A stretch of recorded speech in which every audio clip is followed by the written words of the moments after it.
바다의 여인처럼 난구했네. 헛되고 헛된 것들을 그때 주님 하신 말씀, 내 세매와 생수를 마셔라. 오 주님 채우소서. 나의 잔을 높이 듭니다. 하늘 양식 내게 채워주소서. 넘치도록 채워주소서. 많고 많은 사람들이 찾아섰네. 헛되고 헛된 것들을 주 안에 감추인 법에 세상 것과 난 비길 수 없네.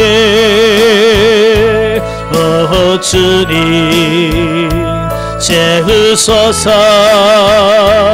나의 잔을 높이 듭니다. 하늘 양식 내게 채워주소서. 넘치도록 채워주소서. 내 친구여 거기서 돌아오라. 내 주의 넓은 품으로 우리 주님 너를 반겨 그 넓은 품에 안아주시리. 오 주님 채우소서. 나의 잔을 높이 듭니다. 하늘 양식 내게 채워주소서.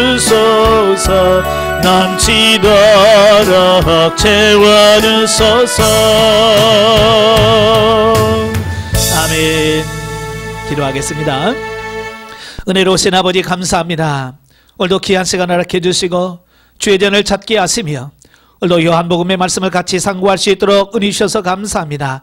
오늘도 말씀을 나눌 때 주님 우리의 눈을 열어 보게 하시고 우리의 귀를 열어 듣게 하시고 우리의 심령을 열어 깨달아지는 역사가 있도록 성령님 도와주시옵소서. 시종을 맡겨오며 예수님의 이름으로 감사하며 기도합나이다. 아멘. 이 시간에 우리 요한복음 6장의 말씀을 같이 나눠보도록 하겠습니다. 1절부터 15절까지 보면 우리가 너무나도 잘 아는 그 오병이어의 그 표적에 대한 말씀을 합니다. 그러니까 이 오병이어의 기적은 이 사복음서가 다 기록을 하고 있는 내용들이에요. 그러니까 얼마나 중요했으면 마태, 마가, 누가, 요한복음에까지 다 기록되었을까. 그래서 이 오병이어의 기적은 그 요한복음에 기록되어진 그 7대 표적, 예수님께서 자신이 하나님 되심, 하나님의 아들 되심을, 그 하나님 되심, 신성을 강조하기 위해서 그 기록되어진 7개의 표적들이 있잖아요. 그 7개의 표적 중에서 4번째 표적입니다. 그래서 자신을 뭐라고 말하냐면 내가 생명의 양식으로 이 땅에 오셨다. 내가 생명을 살리는 양식이다 라고 하는 것을 모든 사람들에게 알려주기 위하여 행하신 이적이다 라고 하는 것을 보게 됩니다. 그러니까 요한복음이 중요한 이유가 이거예요. 그 마태, 마가, 누가복음은 단지 예수님께서 물고기 2마리와 보리떡 5개와 물고기 2마리로 5,000명을 먹였다, 여기서 끝나버려요. 그런데 요한복음은 예수님께서 왜 그런 표적을 행하셨고 그 표적을 행하신 목적이 뭔가라고 하는 신학적인 그 부분을 정확하게 설명을 해주고 있다는 얘기예요. 그래서 요한복음이 어렵기도 하지만 요한복음을 제대로만 알면 진짜 한 예수님이 말씀하시려고 한 그 의도를 정확하게 우리가 이해할 수 있는 부분이 바로 요한복음이다 라고 이렇게 볼 수 있겠죠. 자, 즉 여기서도 예수님께서는 신적 권능을 또다시 확연히 드러내주며 자신이 영생을 주기 위하여 이 땅에 오신 하나님이시라는 사실을 암시함과 동시에 장차 하나님 나라에서 있을 천국 잔치를 예시해 준다 그랬습니다. 예. 그래서 천국 잔치, 여러분 잔치하면 생각나는 게 뭐예요? 잔치에 뭐가 없으면 안 돼요? 먹을 게 없으면 잔치가 아니잖아요. 그죠? 예, 잔치에는 먹을 게 있어. 그래서 예수님께서 그 풍성하게 잔치를 베풀어서 먹여주시는 이런 부분들을 보면서 이것은 나중에 하나님의 나라에서 풍성하게 누리고 살아갈 수 있는 우리의 영적인 어떤 이런 부분들을 예시해 준다라고 우리가 볼 수 있죠. 또한 이 오병의 기적은 그 예수님의 공생의 사역에 있어서 하나의 큰 분수령으로 작용을 합니다. 예. 그러니까 지금까지 고조되던 예수님에 대한 메시아적 기대를 예수님이 거부하심으로써 이 사건 이후로 점점 수그러들고 무리들로부터 본격적인 배척과 핍박을 당하는 길로 접어들었다는 것이. 그러니까 이 오병이의 기적은 예수님의 인기가 최고조로 달았을 때를 의미합니다. 그러니까 오병이의 기적만 일으켰을 때까지만 해도 이스라엘 백성들이 뭐 하려고 그랬어요? 예수님을 왕 삼으려고 했잖아요. 네? 인기가 최고 좋을 때예요. 근데 예수님께서 그 오병이의 기적 끝나고 나서 또다시 그걸 얻어먹으려고 왔는데 예수님께서 안 주는 거예요. 네? 안 주고 내가 생명의 떡이다. 나를 먹어야 되나 이 사람들이 이해를 못하는 거예요. 그러니까 너무 어렵다. 다 가버린 거예요. 그래서 그다음부터는 이제 이 오병의 기적 이후부터는 그렇게 예수님을 따라다녔던 사람들이 이제 예수님을 핍박하고 조롱하는 사람으로 바뀌어 버리는 어떤 이런 부분들을 보게 되어지죠. 그러니까 이것은 우리가 세상적 인기는 이렇다 하는 것을 우리에게 가르쳐 주는 거예요. 그러니까 가끔 연예인들 보면 인기가 좋을 때는 굉장히 좋잖아요. 근데 어떤 사건, 불미스러운 사건 속에 한번 푹 들어가면 인기가 확 떨어지죠. 예, 그래서 나중에는 알아주지도 않게 되고, 예, 그렇게 되어지는 거예요. 인기라고 하는 것은, 그래서 예수님께서 인기를 끌려고 하진 않으신 거예요. 왜냐하면 그것은 물거품과 같은 거예요. 확 일어났다가 어느 순간이면, 언제 그러냐 싹 사라지는 게 인기인 거예요. 그러니까 여러분도 인기 끌려고 뭘 하지 마십시오. 인기에 목매면 안 돼. 자, 이러한 결과가 나온 것은 결코 예수님의 이적에 문제가 있었던 것이 아니라 당시 사람들이 가지고 있었던 잘못된 메시아관 때문이래. 그러니까 자칫 잘못하면 예수님께서 기적을 잘못 베푸셨나? 예수님에게 무슨 문제가 있나? 이렇게 생각할 수 있다 그 말이에요. 그런데 그게 문제가 아니라 이 메시아관, 그 이스라엘 백성들이 가지고 있는 그 메시아관이 잘못되어졌다라고 하는 거예요. 자, 왜냐하면 예수님께서는 이미 지금까지 자신을 따르던 무리들이 정치적 메시아에 대한 기대가 충족되지 않으면 주님을 배척하는 편에 가담하게 될 거라는 사실을 이미 예수님은 알고 계셨어요. 예. 사람들은 그래요. 자기가 필요한 것을 채워지면 좋아하고 채워지지 않으면 원망하고 불평하고 그냥 배척하고 떠나버리는 게 이 사람의 심리거든요. 예수님은 이미 다 하셨어요, 그걸. 그러면 우리 같으면 조금 인기 좀 슬슬 하면서 그 비유 좀 맞춰가면서 그러면 오직이라 좋아요, 그죠? 근데 예수님께서는 그러지 않으셨다라고 하는 거예요. 사람들은 인기를 원했는데 예수님이 인기를 모으려고 하는 것이 아니라 정말 생명을 전하려고 했다는 말이에요. 자, 그래서 그럼에도 불구하고, 그러니까 그들이 예수님을 받아들이지 않을 것을 알면서도 그럼에도 불구하고 예수님께서는 자신이 세상에 오신 근본 목적이 지상의 한시적 메시아 왕국을 건설하기 위해서가 아니라 인류의 구원을 이루시려고 자신의 살과 피를 희생제물로 바치기 위해서 왔다라는 사실을 그들에게 밝혀주고 있는 것이 중요한 거예요. 이것이 매우 중요한 거예요. 그러니까 예수님은 인기를 얻는 데 초점을 맞추는 게 아니라 어떻게 하든지 자기 자신의 사명, 거기다가 초점을 맞췄다 그 말이에요. 오늘 우리도 마찬가지예요. 저도 목회를 합니다마는 목사가 성도들에게 인기 끌려고 하면 안 돼. 성도들도 마찬가지예요. 교회에서 누구 집사님 최고예요, 누구 권사님 최고예요 라고 인정해주는 그걸 위해서 하면 안 되는 거예요. 하나님이 나를 왜 부르셨지? 하나님이 나를 왜 세우셨지? 라고 하는 그 사명의식을 분명히 갖고 남이 알아주든 안 알아주든 남이 뭐라고 말하든 상관없이 그 사명을 위해서 가야 돼. 누구처럼? 예수님처럼. 예, 이걸 본받으셔야 돼. 예. 자, 한편 본문에서 우리는 다음과 같은 사실에 주목을 해야 합니다. 첫째는 예수님께서 제자들에게 무리를 먹이라고 명한 데에 대한 제자들의 반응이다. 즉 제자들은 군중들의 배고픔을 해결하기에는 그곳에 모인 사람들의 숫자가 너무 많다라고 하는 부정적인 반응을 보였습니다. 그러니까 예수님께서는 그 제자들이 그들에게 줄 수 없다는 걸 아시면서도 너희들이 줘라 라고 말하잖아요. 그러니까 제자들은 뭐야? 줄 생각을 안 하고 이렇게 사람들이 많은데 이걸 어떻게 먹여요? 평소에 계산하기 빠른 빌립이 이건 200데나리온 가지고도 부족하겠습니다. 자, 200데나리온은 얼마냐? 1데나리온이 남자 일꾼이 가서 하루 품삯이 1데나리온이에요. 그냥 계산하기 쉽게 하루에 가서 일당 10만 원을 받는다 그러면 200데나리온이면 2천만 원이에요. 그러니까 2천만 원어치의 이 빵을 사와도 이 사람들 다 먹이기에 부족하겠습니다 라고 지금 이렇게 이야기를 하고 있는 거예요. 자, 여기서 이 예수님의 제자들은 숫자에 눌려서 부정적인 반응을 보이죠. 예, 성도들 보면 대부분이 이 부정적인 성향을 가지고 있어요. 저도 굉장히 부정적이거든요. 저는 제가 부정적이라는 것을 알기 때문에 늘 부정적인 걸 알기 때문에 그걸 이용하는 거예요. 그러니까 내가 안 되겠다 싶으면 주님은 가능하겠구나.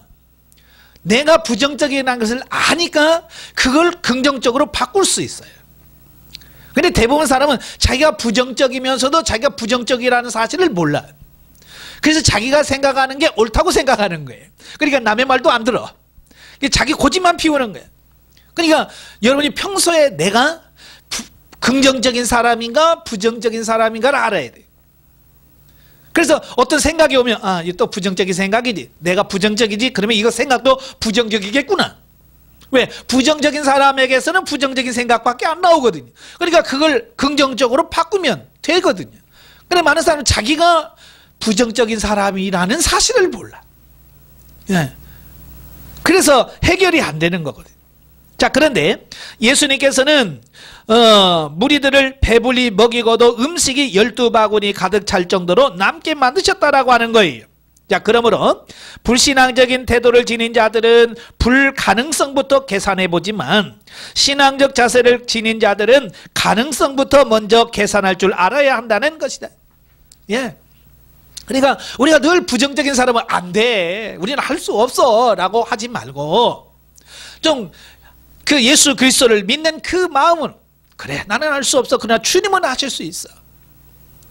예, 이렇게 긍정적인 생각을 갖고 우리가 모든 일을 대할 그런 삶의 태도가 필요하다라고 하는 것을 우리가 말씀해 주고 있고요. 자, 두 번째로는 그 예수님의 표적에 대한 무리들의 잘못된 반응입니다. 즉 오병이어의 이적을 체험한 군중들은 예수님을 왕으로 삼으려고 했습니다. 이러한 그들의 행동은 예수 그리스도가 영혼의 구원자이심을 깨달아서가 아니라 자신들을 당시 로마의 학정에서 해방시켜줄 해방자로 기대했기 때문이라는 거예요. 그러니까 예수님이 오병의 기적을 일으키니까 막 우리의 왕이 되십시오 뭐 그러면서 왕을 세우려고 하는 거예요. 왜? 예수님이 생명의 말씀을 전하고 우리 영혼을 구원할 자가 아니라 단지 자기들이 필요한 거. 지금 이스라엘 백성들은 로마의 그 압제 아래 있거든요. 지금 우리나라도 일본의 나라를 빼앗겨 본 적이 있잖아요. 이게 나라를 빼앗긴 그 슬픔, 그 아픔은 우리가 얼마나 큰지 알잖아요. 그러니까 이스라엘 백성은 얼마나 그러겠어요. 로마에서 세금 걷어가지, 예? 막 이러니 얼마나 힘들겠어요. 그러니까 어떻게든지 로마에서 해방되었으면 좋겠다라고 하는 어떤 그런 기대. 그러니까 예수님만 왕 삼으면 끝난 거야. 군인들이 제일 어려운 게 뭐냐면 식량을, 양식을 계속 공급받는 게 이게 제일 중요하거든요. 네? 왜? 군인들 못 먹으면 싸울 수가 없잖아요. 예, 근데 예수님이 있으면 보리떡 5개, 물고기 2마리만 있으면 뭐 기도만 하면 막 쫙 다 먹고도 남으니까 뭐 이거 뭐 싸움에서 이긴 거야. 그러니까 그 육신적인 생각 때문에 예수님을 왕 삼으려고 한 거지. 정말 예수님의 영혼을 살리는 구주이기 때문에 왕 삼으려고 한 게 아니었다는 거예요. 따라서 저들은 예수님께서 고난받는 종으로서의 태도를 취하자 모두 다 예수님을 배척하고 떠났던 것이다. 예. 그들은 예수님이 고난의 종으로 온 걸 몰라. 오늘날에도 육신적, 물질적 축복만을 추구하여 예수님을 믿으려 하는 자들이 있다. 그러나 저들은 도리어 예수님으로부터 내어침을 당해 슬피 울며 이를 갈게 되는 역사가 있을 거라는 거예요. 그러니까 우리가 신앙생활하는 목적이 뭐냐면 바로 육신적이고 물질적인 축복을 받기 위해서가 아니라는 거예요. 지금 우리 한국의 대다수의 성도들이 다 여기에 속해요. 그래서 매일같이 기도하는 게 주여 복을 주옵소서, 물질에 복을 주옵소서, 창고에 쌓을 것이 없도록 부어주. 맨날 그러고 있어. 근다고 뭐 창고가 쌓을 데 없이 지금 부어집니까? 아닌 줄 알면서도, 그게 성경적이지 않다는 걸 알면서도 육신이 그걸 원하는 거야. 육신은. 그래서 육신에 져서 육신대로 살면 반드시 죽는다. 영성훈련을 통해서 이미 수료하신 분들은 다 알아. 예. 뭐가 중요한지를 정확하게 아는데 아직 그걸 모르니까 열심히 기도해서 하나님께서 은사를 주면 그 은사 가지고 하나님이 일하는 게 아니라 신비주의에 빠져서 환상이나 보려고 하고 예언이나 하려고 하고 병이나 고쳐서 자기가 인기 끌어보려고 하는 신비주의로 빠져버려. 또 물질 좀 줘서 좀 하나님이 일하려고 물질 축복 좀 주면 그 돈 가지고 누리고 막 자기들만 또 좋아서 살고 이런단 말이에요. 참 하나님은 이러지도 못하고 저러지도 못하고 참 하나님이시니까 버티는 거예요.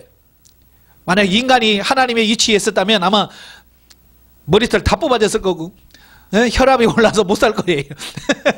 그런데 하나님이 다행히 인간이 아니시니까 끝까지 참으시고 우리가 그렇게 살아도 하나님께서 그냥 참으시는 거야.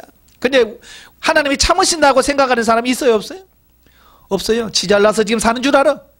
예. 이 착각에서 빨리 벗어나야 될 줄로 믿습니다.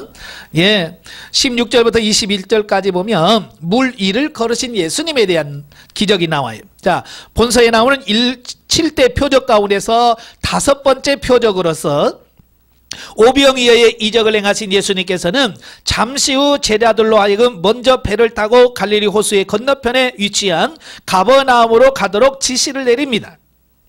자, 그런데 도중에 큰 바람이 불고 파도가 심하게 일어나서 제자들이 타고 있던 배는 거의 파선 일보 직전의 위기에 처했다라는 겁니다. 자, 이걸 우리가 잘 기억하셔야 돼요. 자, 어떤 분이 그래요. 나는 열심히 기도해서 하나님의 음성을 듣고 주의 음성을 듣고 이 일을 했는데 왜 이런 고난을 받습니까? 내가 분명히 기도하고 하나님 음성을 듣고 했는데 왜 내가 이렇게 고난을 받습니까? 이런 질문을 많이 해요. 여러분, 하나님의 음성을 듣고 일했다고 해서 고난이 없어요? 아니에요. 바로 이 제자들이 지금 배 타고 가려고 했어요, 안 했어요? 안 하려고 해서.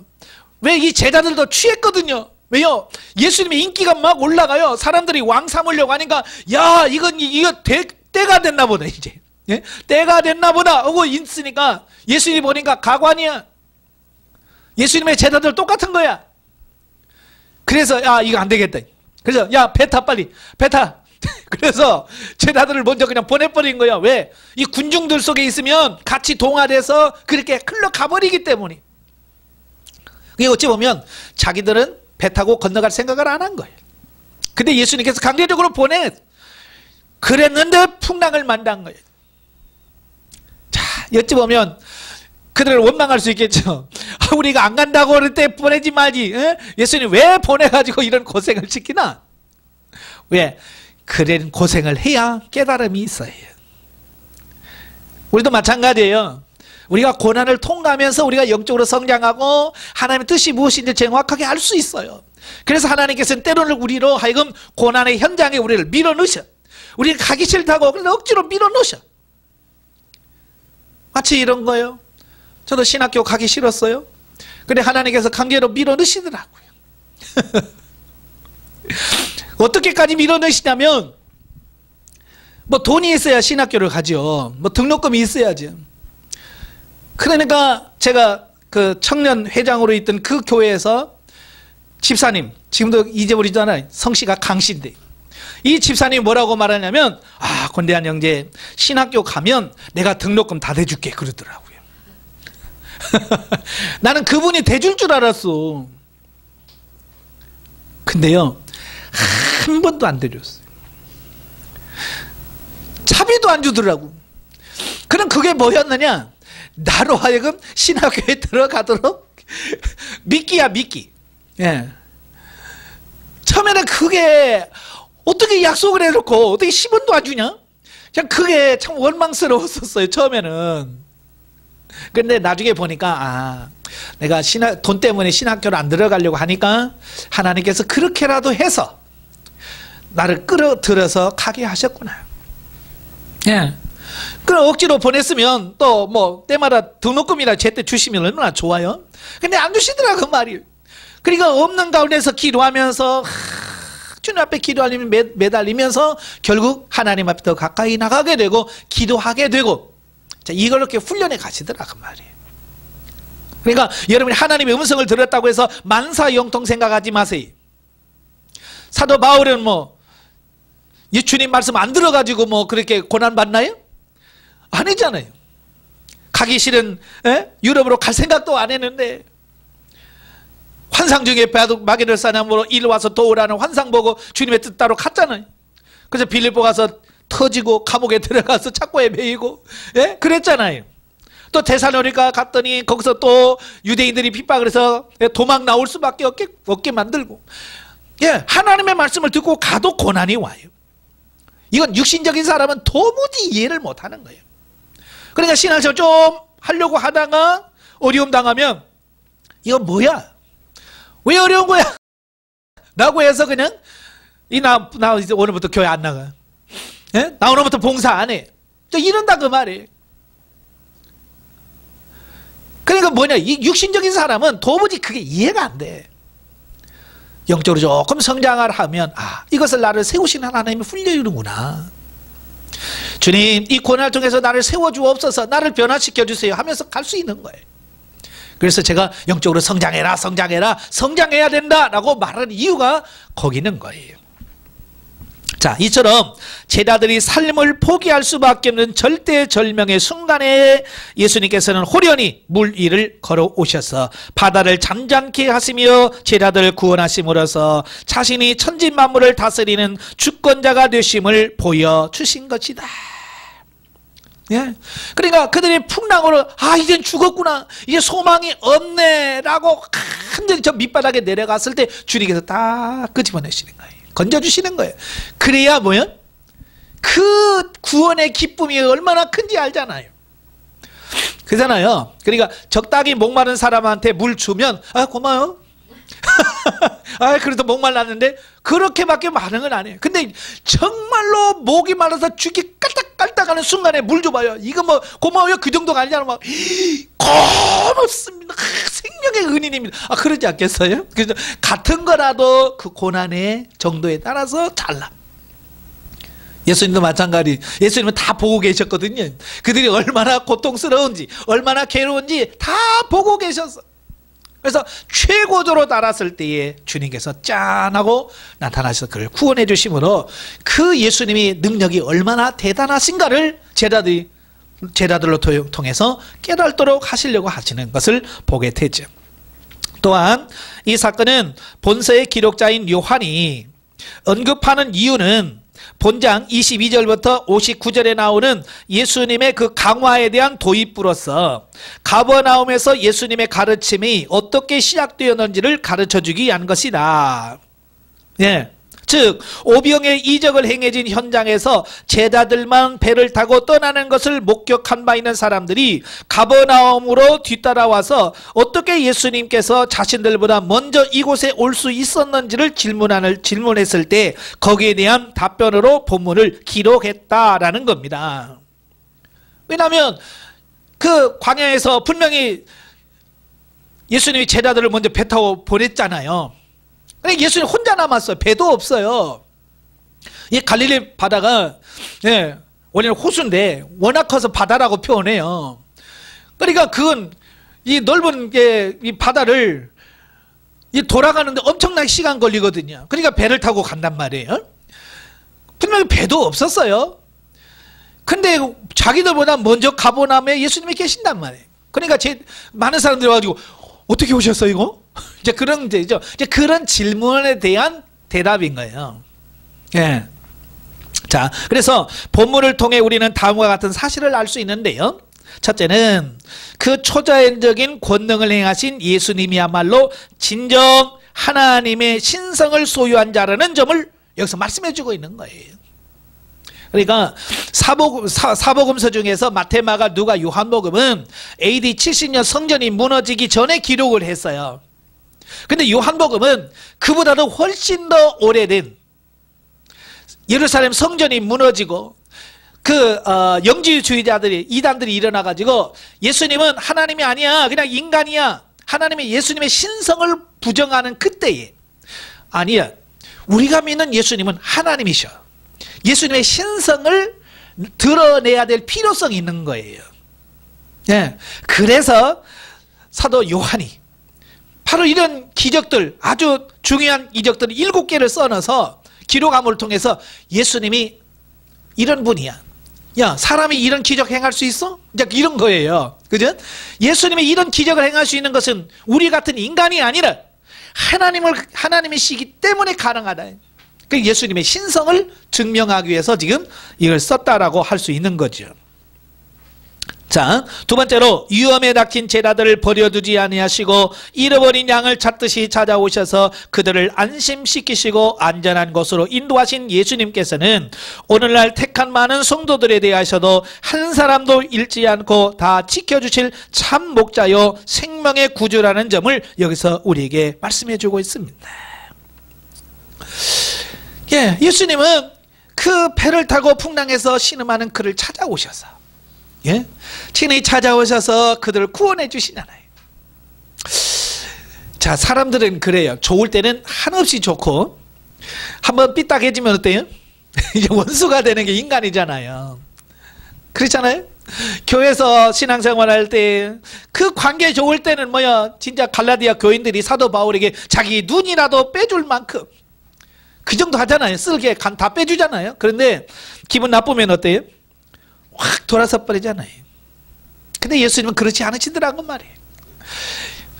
말을 잘 듣든지 안 듣든지 끝까지 그들을 지키시며 보호하시는 그 예수님의 은혜, 이런 예수님의 그 변함없는 그 사랑, 이것을 우리가 좀 본받아야 되지 않을까, 본받기를 바라요. 자, 세 번째는 22절부터 59절까지입니다. 생명의 떡이신 예수님.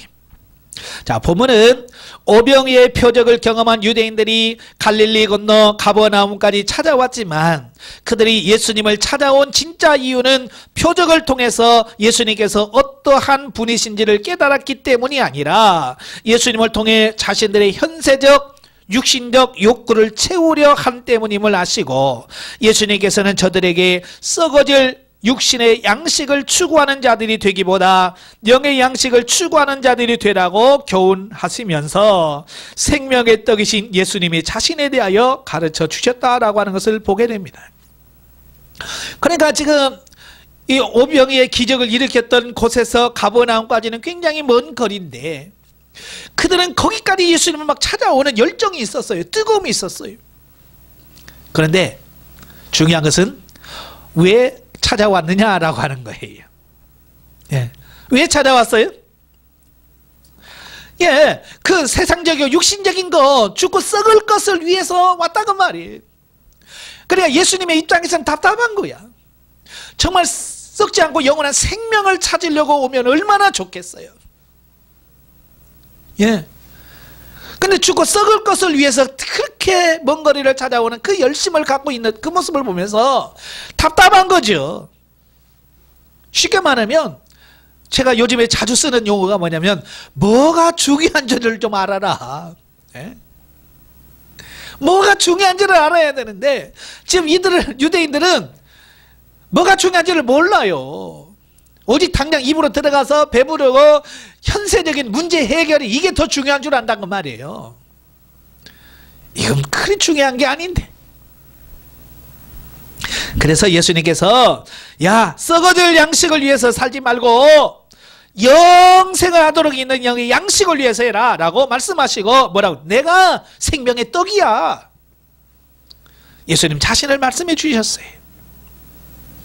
본문에서 자신이 하늘에서 내려온 참 양식이라는 사실을 밝히신 예수님께서는 과거 출애굽을 할 때 모세와 함께 광야에서 먹은 만나와 생명의 떡이신 자신과의 차이점을 설명하면서 하늘에서 내린 만나를 먹은 이스라엘의 조상들은 죽음을 피할 수 없었으나 하늘에서 내린 참 양식, 다시 말해 인류 구속을 위하여 친히 희생제물이 될 주님 자신을 영접하는 자들은 영원한 생명을 얻게 된다는 사실을 강조하셨다라고 하는 사실이.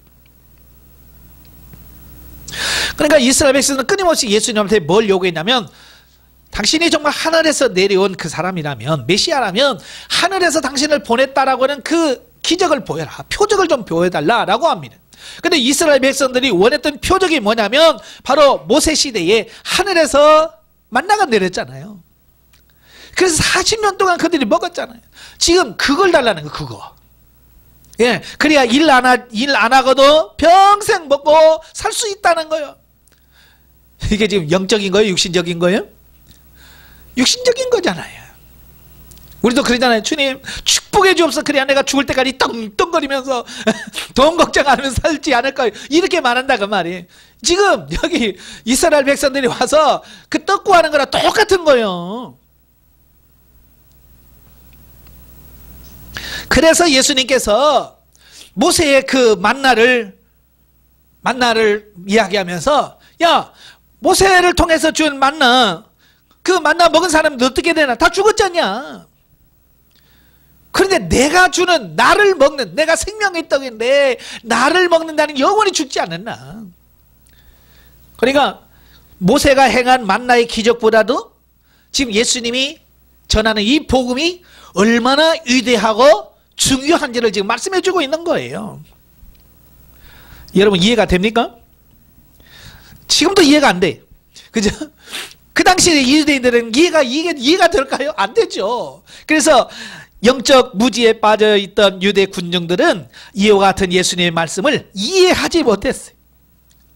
예, 지금도 이해 못하는데 그때 당시 지금 성령 받았다고 난리치는 사람도 못 깨닫는데 아직 오순절 성령 임하기 전인데 그들이 어떻게 깨닫겠어요?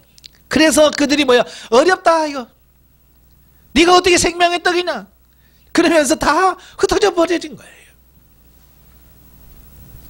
이러한 본문을 내용을 통해서 우리에게 교훈해 주는 게 뭐냐면 첫째, 세상에 속한 어떤 것도 생명의 참떡은 되지 못한다는 사실을 보게 돼요. 예, 세상에 그 어떤 것도 예수님 외에는 생명의 떡이 될 수 없다는 사실입니다. 그리고 여기를 통해서 우리에게 보여주는 게 뭐예요? 영적 무지가 얼마나 무서운지를 알아야 돼요. 예, 세상에서 좀 공부 못하면 무식하면요 돈 좀 손해보고요 그러면 끝나요. 그렇잖아요? 그런데 영적인 것은 내 생명을 잇는다니까요. 그래 영적 무지가요 굉장히 큰 거예요. 근데 교회 다니는 사람도 학교 다니면서 자녀들이 시험 빵점 맞아오면 난리칩니다. 그죠? 너 그래가지고 어떻게 사람 될래? 어떻게 살래? 난리 법석을 떱니다. 근데 영적인 부분에 대해서는 아무 말도 안 해. 영적 무지가요 학교에서 공부 못하면 그냥 조금 못할 뿐이야. 저도 학교 다닐 때 보니까 그렇더라고요. 제가 초등학교 때 보면 맨날 그 구구단도 못 해가지고 나머지 공부하고 한글 받아쓰기 못 해가지고 나머지 공부하고 그런 친구들 지금 잘 살아요. 못 살 것 같지만요 지금요 저보다도 더 잘 살아요. 예. 자, 그걸 보면서 깨닫는 게 그거예요. 아, 자녀들 공부 못한다고 너무 속상할 필요 없다. 다 먹고 살려라. 우린 그것 때문에 내 자식 공부 못해요 그것 때문에 울 게 아니야. 내 자식들이 하나님을 만나지 못하고 영적인 데에서 무지한 것 때문에 울어야 돼, 우리가. 아시겠지? 그러니까 예수님이 십자가에 지고 골고다로 가니까 많은 여인들이 아이고 불쌍해라 그러면서 울어. 그러니까 주님 뭐라고 그래? 야, 나를 위하여 울지 말고 너와 네 자녀들을 위해서나 울어. 뭘 위해서 울어야 되는지를 알아라 그 말이. 예? 그 영적 무지를 위해서 우리가 울어야 돼. 내 자녀를 보고 내 자신을 보면서 나는 아니겠지라고 생각하는 분들이 참 많아요. 예? 근데 바로 이스라엘 백성이 누구요? 우리예요. 예? 성경에서 나오는 그 무지한, 영적으로 무지한 그들이 뭐냐? 예수님 보고 어렵다 이걸 누가 깨달아 하면서 갔던 사람이 누구냐? 우리란 말이에요. 지금 우리가 영적인 무지에서 벗어나지 않으면 우리도 떠나서 다시는 예수님을 찾지 않고 예수님 십자가를 못 박으라고 외치는 사람이 될 거란 그 말이. 그러니까 영적으로 깨어 있어야 돼. 예? 두 번째로는 세상에 속한 것들은 우리에게 일시적인 만족만 줄 뿐이며 오직 예수 그리스도만이 우리에게 영원하고도 참된 만족을 주신다는 사실을 깨달아야 한다. 아멘. 예. 세상이 주는 것은요 일시적인 거예요. 사장에서 보면 그 수가성 여인과의 대화에서 나오잖아요. 이 물을 먹는 자는 다시 목마르니와 내가 주는 물을 마시는 자는 영원히 목마르지 않겠다. 예. 예수님이 주시는 그 평안, 예수님이 주시는 그 영원한 그것만이 우리에게 영원한 거라는 사실을 인식하시면 좋겠습니다. 네 번째로 60절부터 71절까지 보면 예수님의 가르침에 대한 상반된 반응.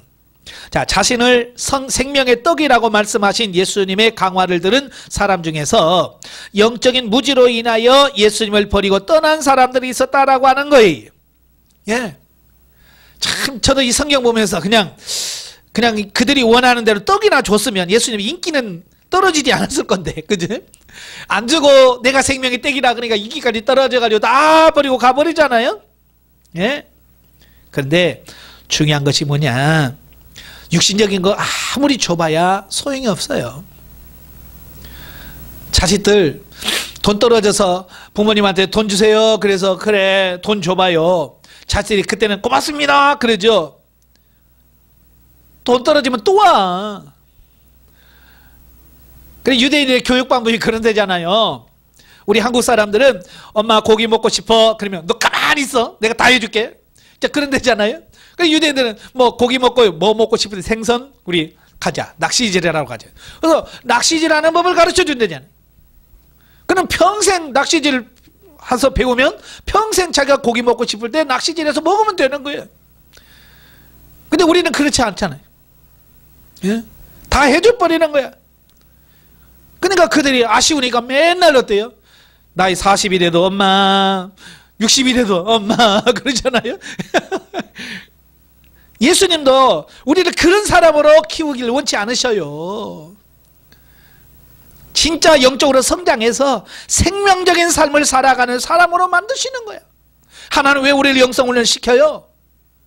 예, 바로 진리로 이렇게 성장되어서 하나님이 원하는 수준으로의 삶을 살아가는 사람으로 만들기 위해서 우리를 영성훈련을 이끄셨고 우리를 훈련하시는 거예요. 예, 이게 수료하신 분들은 정신 바짝 차리셔야 돼요. 예?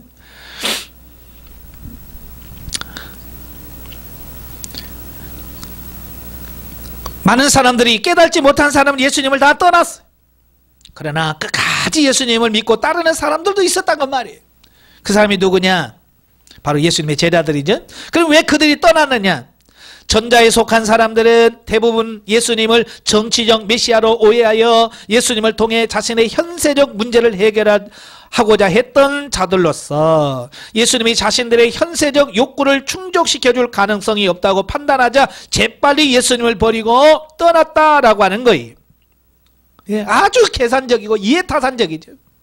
예. 그러니까 영성훈련 처음에는 와서 너무 좋다고 그래요. 그런데 영성훈련에서 돈이 생겨. 뭐가 생겨요? 맨날 훈련만 받지. 처음에는 그렇잖아요. 왜? 하나님 우리를 성장시켜서 하나님 원하시는 수준으로 끌어가서 영적으로 풍성함을 주셔서 참된 천국을 맛을 보며 살아갈 수 있는 그걸 주려고 하는데, 그러니까 그걸 맛보려면 훈련의 과정을 거쳐야 되거든요. 그렇잖아요. 근데 그 훈련, 그걸 기본적인 훈련을 안 받으려고 한단 말이에요. 저도 훈련 받을 때 정말 많은 목회자들이 모여서 같이 훈련을 받았어요.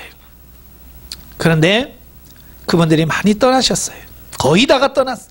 왜 그런 줄 아세요? 그거 해봐도 교회 부흥하고는 소용없더라.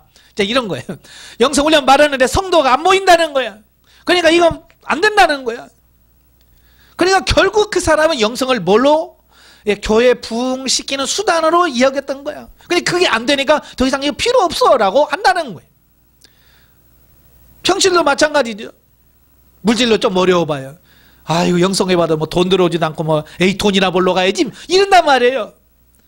가치가 뭔지 모르니까 다 영적 무지, 전자에 속한 유대인 이스라엘 백성과 같은 사람들이에요. 그리고 후자에 속한 사람들은 예수님이 택한 12사도로서 그들 역시 예수님의 강화의 정확한 의미는 이해하지 못했다라고 하는 거예요. 그래서 예수님께서 제자들에게 묻지요. 너희도 가려느냐? 그러니까 베드로가 뭐라고 그래요? 하나님께서 하나님의 아들, 예수님께서 하나님의 아들 곧 메시아라는 사실을 믿었기 때문에 결코 예수님을 버리고 떠나지 않겠노라. 영생의 말씀이 여기 계신데 우리가 어디로 갑니까? 라고 남았다라고 하는 거예요. 대단한 고백이겠죠?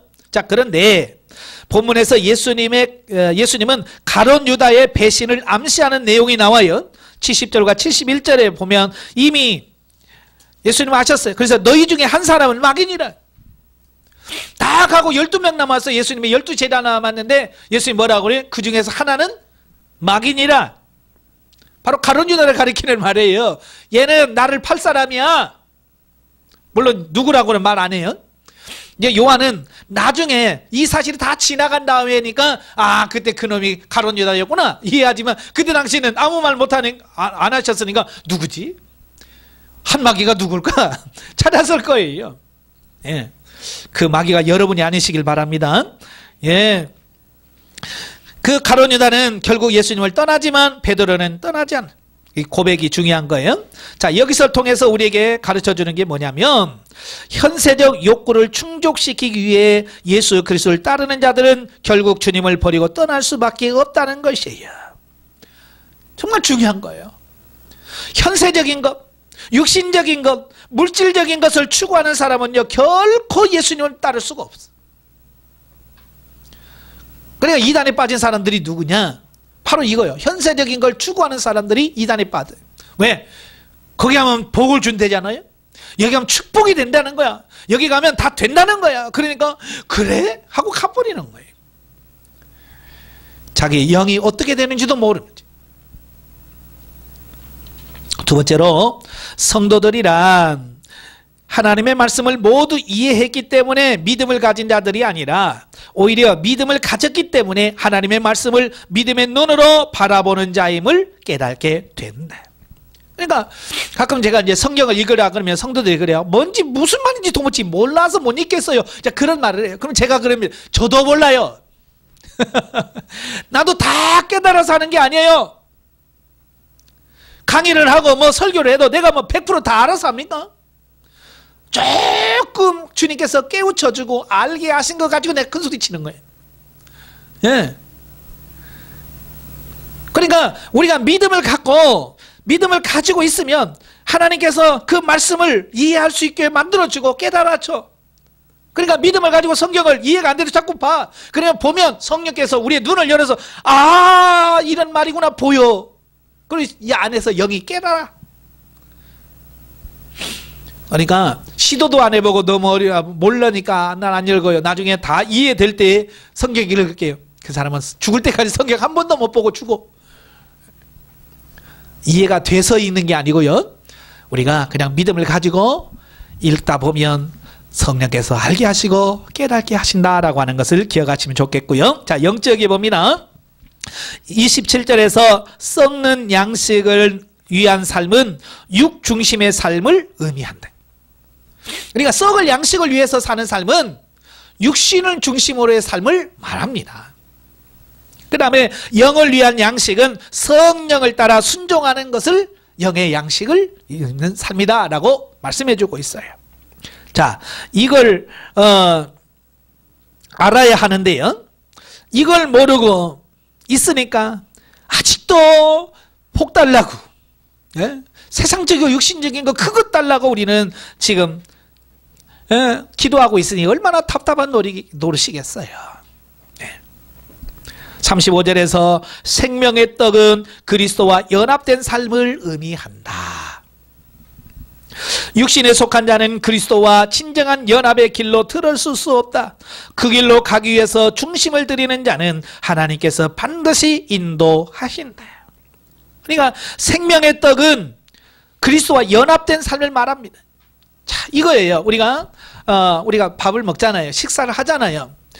우리가 식사를 하기 전에 분명히 나는 나고 밥은 밥이에요.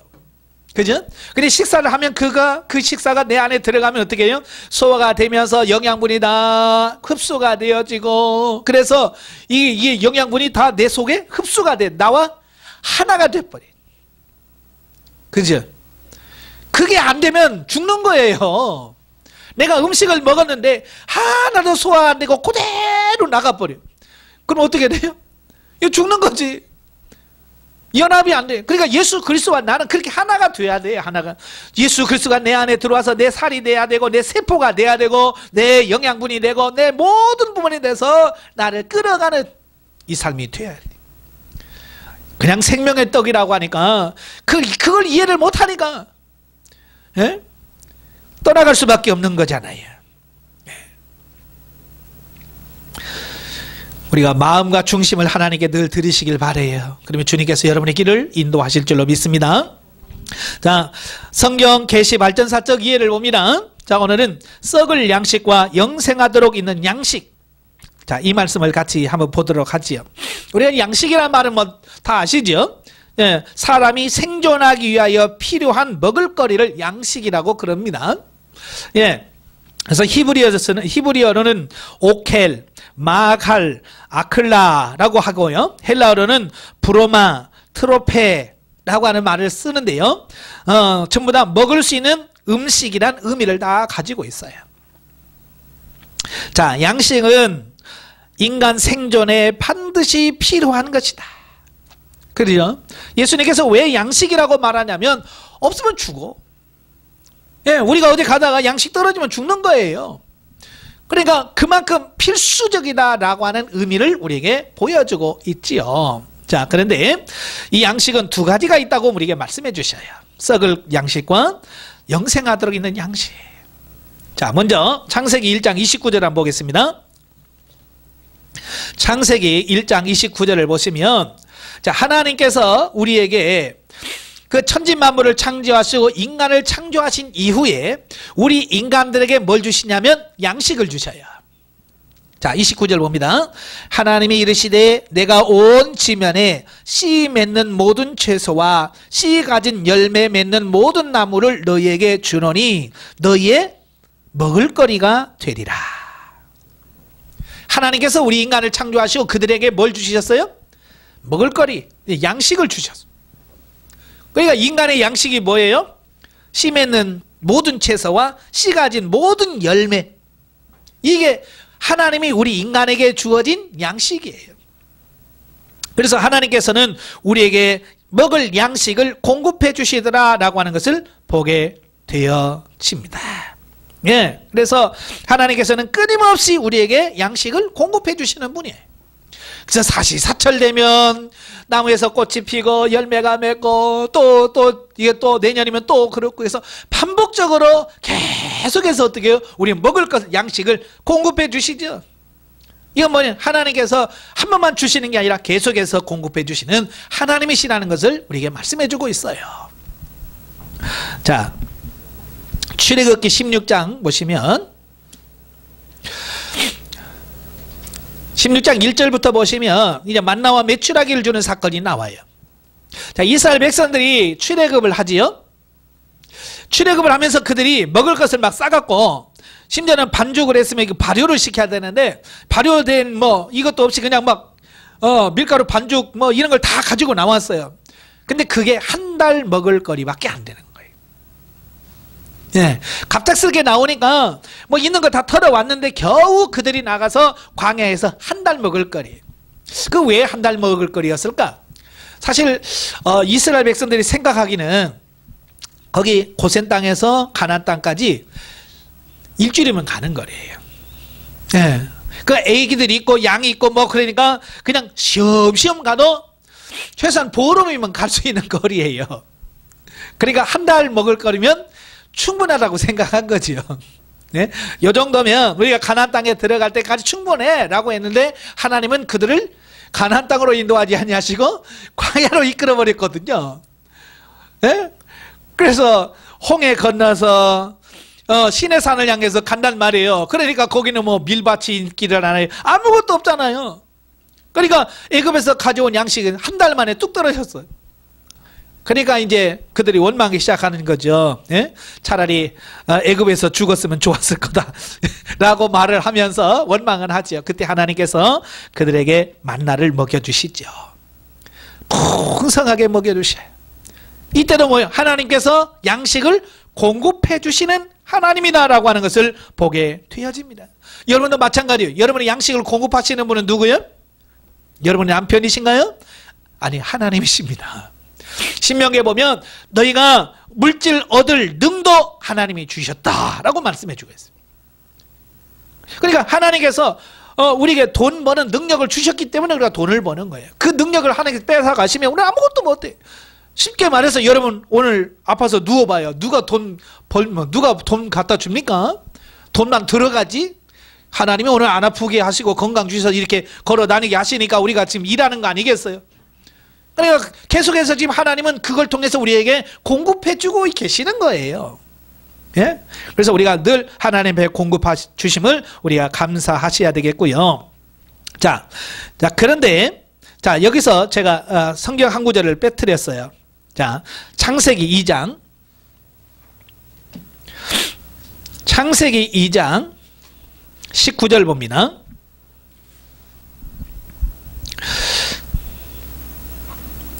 자, 같이 읽겠습니다. 여호와 하나님이 흙으로 각종 들짐승과 공중의 각 새를 지으시고 아담이 무엇이라 부르시 2장 16절입니다. 16절. 자, 16, 17절. 여호와 하나님이 그 사람에게 명하여 이르시되 동산 각종 나무의 열매는 내가 임으로 먹되 선악을 알게 하는 나무의 열매는 먹지 말라. 내가 먹는 날에는 반드시 죽으리라 하시니라. 아멘. 자, 이렇게 먹을 것을 양식을 공급해 주시는데요. 그냥 하나님께서 그냥 주시는 게 아니고요. 공급해 주시면서 두 개로 나누셨어요. 먹을 수 있는 것과 먹지 말아야 될 것을 말씀하셨어요. 먹지 말아야 될 게 뭐예요? 그렇죠. 선악을 알게 하는 나무의 열매는 먹지 마라. 네. 선악을 알게 하는 열매는 먹지 말래. 다른 열매는 다 먹되 이 나무는 먹지 마라. 많은 분들이 이걸 이해를 잘 못해. 예. 그래서 저도 오늘 이 계시 발전사 이해를 읽다 보니까 창세 때부터 지금까지 하나님은 계속해서 양식을 공급해 주시면서 두 가지를 공급해 주시더라고 말이에요. 그러면서 우리로 선택하도록 만드셨어요. 처음부터. 예. 그래서 최초의 아담과 하와는 선악을 알게 하는 열매를 먹을 것이냐 나머지를 먹을 것이냐 이걸 선택을 하게 만드셨어요. 불행하게도 우리 선조 할아버지 할머니가 잘못된 선택을 하셨죠. 선악을 알게 하는 열매를 먹음으로 말미암아 예수님께서 정령 죽으리라 반드시 죽으리라 했던 것처럼 영이 죽죠. 자, 여기서 말하는 것은 뭐냐, 뭘 먹으면 죽고 뭘 먹으면 사는 거예요. 이게 자, 이 창세기 2장만 보면 이게 무슨 의미인지 잘 몰라요. 근데 이게 이제 계시 발전사적으로 좀 더 깊이 가면 자, 어디로 가냐면 레위기 11장입니다. 레위기 11장에 보면 자, 하나님께서 이스라엘 백성들에게 율법을 말씀하십니다. 그 율법을 말씀하시면서 11장 1절부터 쭉 보면 두 가지로 말씀하셔요. 먹을 수 있는 것과 먹어서는 안 될 것을 말씀하셔요. 그래서 먹을 수 있는 것은 정한 거라고 하고 먹지 못하는 것을 부정한 거라고 그래요. 자, 1절부터 보면 육지에 있는 짐승 중에서, 자, 3절, 모든 짐승 중 굽이 갈라져 쪽발이 되고 되새김질하는 것은 너희가 먹되 새김질하는 것이나 굽이 갈라진 짐승 중에서도 너희가 먹지 못할 것은 이러하니 낙타는 새김질을 하되 굽이 갈라지지 아니하였으므로 너희에게 부정하고 사반도 새김질을 하되 굽이 갈라지지 아니하였으므로 너희에게 부정하고 토끼도 새김질은 하되 굽이 갈라지지 아니하였으므로 너희에게 부정하고 돼지는 굽이 갈라져 쪽발이로되 새김질을 못함으로 너희에게 부정하다. 예, 짐승 중에서도 정한 것과 부정한 것을 딱 나눴어요. 그래서 정한 것을 먹는 자들에게는 하나님께 은혜를 주시고 복을 주시고 건강을 주시고 영적인 축복을 주시고, 그러나 이 부정한 짐승을 먹는 자에게는 하나님께서 징계를 하시고 저주를 내리시고 사망을 허락하십니다. 선악을 알게 하는 열매와 이 정한 것과 부정한 것과 연관이 돼요. 계시발전사적으로 선악을 알게 하는 열매와 각종 먹을 수 있는 양식이 이제 출애굽 시대에 와서는 정한 것과 부정한 것으로 나뉘어요.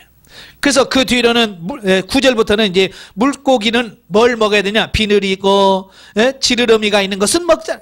그리고 그 나머지는 먹지 마라. 새 중에서도 이런 것은 먹고 이런 것은 먹지 마라. 곤충 중에서 이건 먹고 이건 먹지 마라라고 계속해서 가르쳐주고 있는 거예요. 그래서 하나님께서 말씀하시는 대로 먹지 말라고 하는 것은 안 먹고 먹으라고 하는 것만 먹으면 하나님께서 인정해주고 그에게 생명을 주시는 거예요.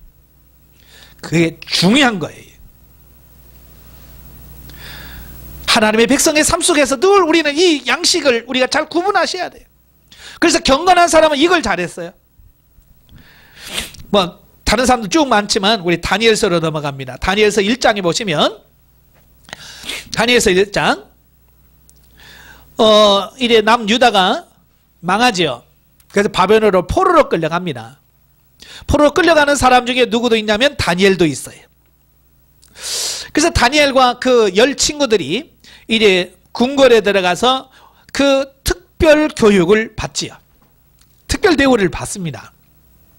자, 그래서 그들에게 왕이 정해준 음식을 그들에게 매일같이 공급해주고, 그 왕이 먹는 음식이니까 얼마나 좋겠어요. 그죠? 최고로 좋은 것만 오는 거 아니에요? 그러면 얼마나 좋아요. 그런데 다니엘과 세 친구들은 뜻을 정하지요. 뜻을 정하여 왕의 음식과 그가 마시는 포도주로 자기를 더럽히지 아니하리라 하고 자기를 더럽히지 아니하도록 환관장에 구하니. 예, 다니엘은 경건한 사람이었어요. 그러니까 왕이 아무리 줘도 성경에서 뭐라고 했어요? 먹지 마라. 먹을 수가 없는 거예요. 대충 눈 감고 먹어도 되는데 안 먹어. 그래서 다니엘을 경건한 사람이라고 얘기하는 거예요. 예, 이건 구약시대까지, 예, 구약시대에 이게 한정된 거예요. 자, 그래서 구약에서는 정한 것을 먹으면 정한 사람이고 부정한 사람을 먹으면 사망으로 흘러가는 거예요. 자, 근데 예수님 시대로 와요. 예수님 시대로 넘어오면서 요한복음 오늘 본문이죠. 자, 오늘 본문 6장 1절부터 15절까지 보면 이제 양식을 공급하시는 이 부분을 말씀합니다. 예, 물고기 2마리와 보리떡 5개로 그 먹이죠. 먹이시고, 자, 그 다음에 26절부터 27절까지 봅니다. 26, 27절 다 같이 읽겠습니다. 예수께서 대답하여 이르시되 내가 진실로 진실로 너희에게 이르노니 너희가 나를 찾는 것은 표적을 본 까닭이 아니요 떡을 먹고 배부른 까닭이로다. 썩을 양식을 위하여 일하지 말고 영생하도록 있는 양식을 위하여 하라. 이 양식은 인자가 너희에게 주리니 인자는 너 아버지 하나님께서 인치신 자니라. 이제 예수님께서 양식을 2개로 딱 나누셨어요. 구약에서는 정한 것과 부정한 걸로 나뉘어요. 그죠? 예수님께서 이 양식의 가치관을 확 바꿔주셨어요. 그게 뭐냐? 썩을 양식과 영생하도록 있는 양식으로 딱 구분을 시켜주셨어요. 그러니까 지금도 구약시대에 매여서 가끔 보면 그러잖아요. 이거 성경에 먹지 말라고 그랬는데요. 장어 안 드신 분도 계셔요. 왜? 이거 성경에 비늘 없고 이런 거 먹지 말라고 그랬다고. 이건 아직도 자기가 구약시대 사는 사람들로 착각하는 사람이에요. 지금은요, 예수님 시대도 지난 그 이후의 시대예요. 그러니까 율법에 매여서 지금도 뭐 돼지고기 안 먹어. 왜 성경에 먹지 말래? 부정하대라고 말하는 사람은 아직도 저 구약시대, 출애굽시대, 예, 예수님 오시기 이전의 사람이에요. 영적으로 보면. 예? 이제는 그런 부분에서 예수님께서 말씀하고 있지 않아요. 무엇이든지 감사함으로 받으면 다 된대요. 그러니까 음식 가지고 따질 일이 아니에요. 지금은 뭐요? 썩을 양식을 위해서 일하느냐, 썩지 않을 양식을 위해서 일하느냐, 이 두 차이예요. 지금은. 예.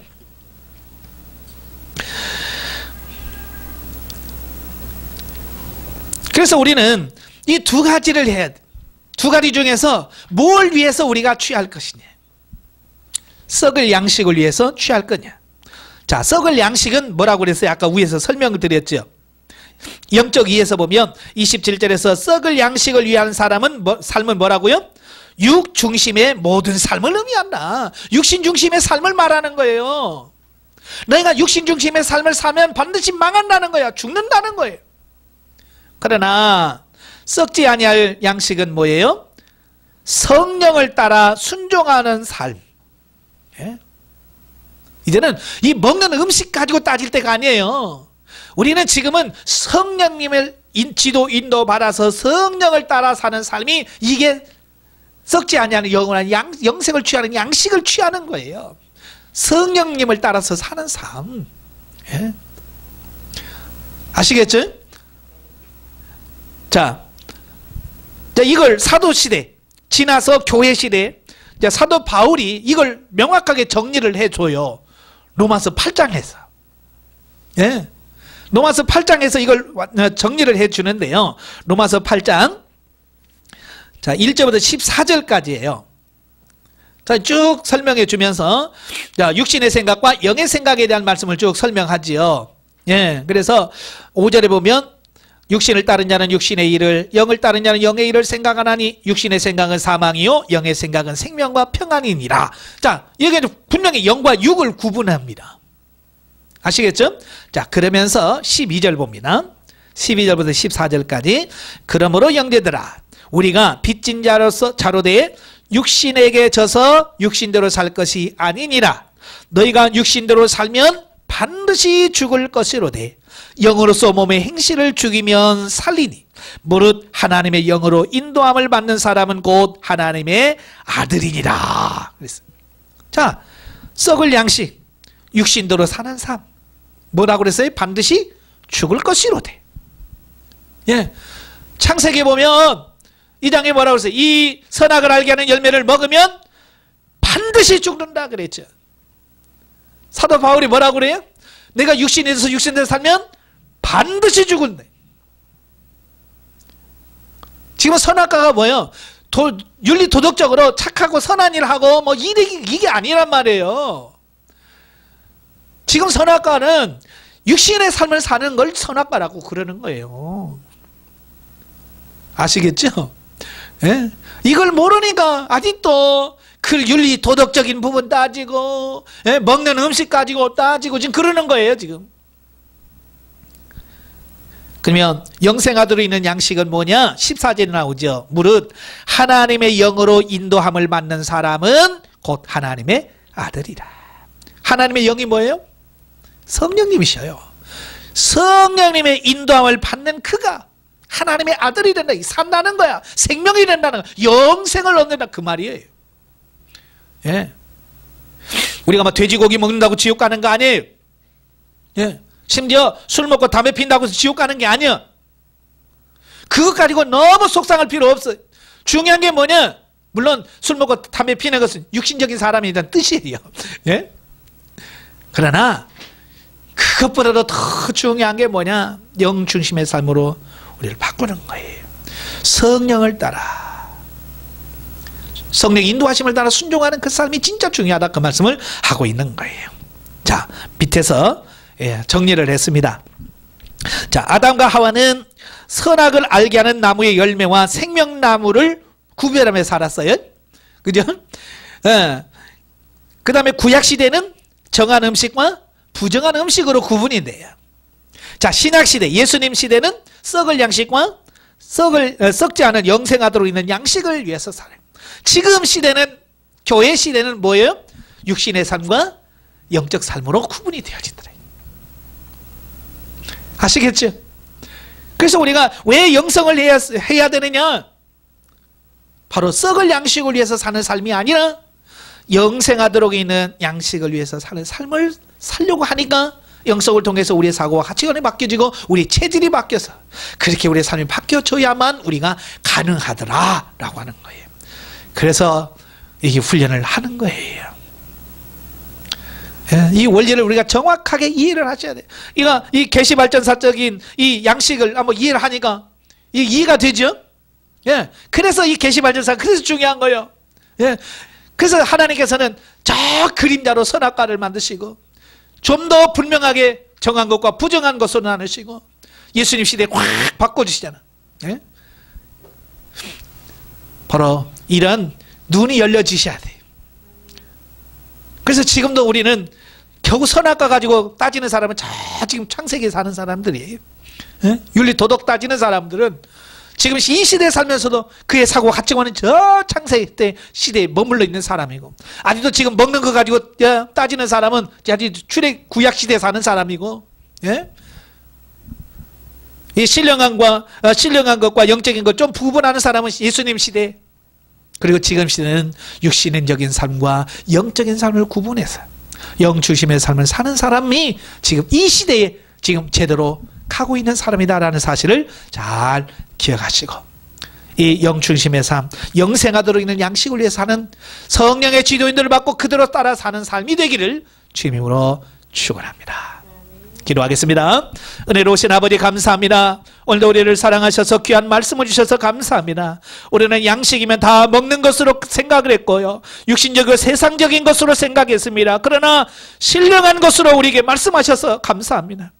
이제 육신이 중심이 되어서 살면 반드시 죽을 것이로되 영으로서 몸의 행실을 죽이면 산다고 말씀하시고 하나님의 영으로 인도함을 받는 자들이 하나님의 아들이 된다라고 하신 이 말씀을 잘 기억하게 하시고 이 시대에 나의 먹을 양식이 무엇인지 분명하게 인식하게 하시고 그 말씀대로 살아 우리 영이 영원한 생명을 얻는 역사가 있도록 도와주시옵소서.